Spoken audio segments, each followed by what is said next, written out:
Баршаңызға сәлем, сіздермен бірге Жансая. Мен бүгін осындай салмасы бар қаттама нан жасауға кеңес беремін. Дәмі ерекше болып шығады, міндетті түрде жасап көріңіздер. Қаттама нанды дайындау үшін ең алдымен қамырын жасап аламыз. Қамырына біз жылы су, аздаған дрожжи және де тұзымызды және де сұйық майымызды қосып, ұн қосып жақсылап тұрып біркелкі жабыспайтын қамыр пайда болғанша илеп аламыз.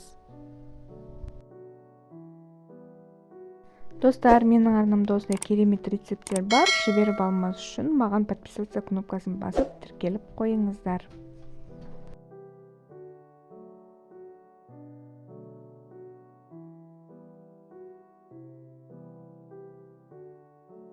Кейін илеп алғаннан кейін бетін жауып 20 минутқа қойып қоясыздар. 20 минуттан кейін қамырымызды алып, жақсылап тұрып 1-2 тағы да едейсіздер да 2 бөлікке бөлесіздер.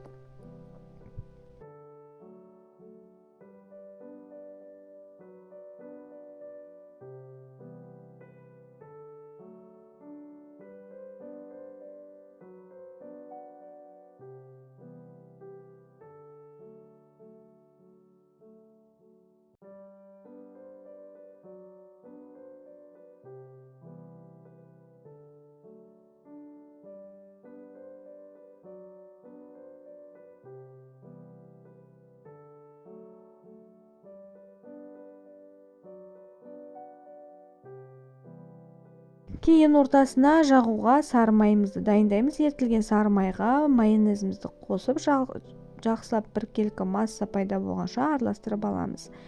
Кейін араластырып алғаннан кейін видеодағыдай осы қасықпен майды қоса отырып, қолмен жақсылап тұрып жайып шығамыз. Яғни жұқа қамыр пайда болғанша жайып аласыздар.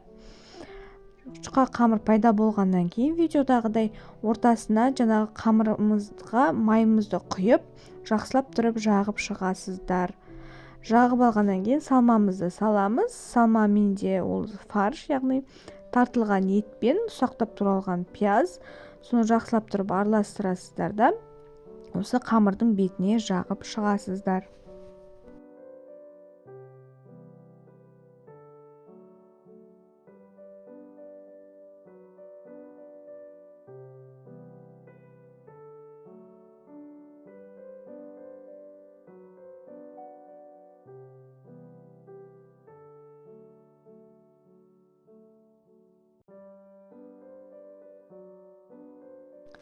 Жағып алғаннан кейін шетінен бастап рулет қылып видеодағыдай орап аласыз.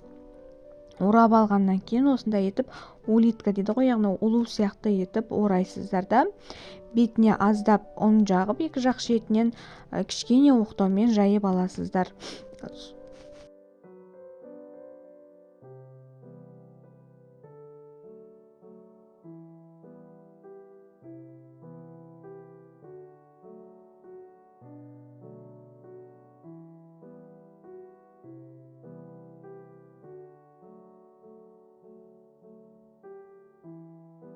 Жайып алған қаттама нанымызды духовкаға қызып тұрған пеште 180 градуста 35-40 минут пісіресіздер. Міне осындай керемет қаттама нанымыз дайын болды. Міндетті түрде жасап көріңіз, ас болсын.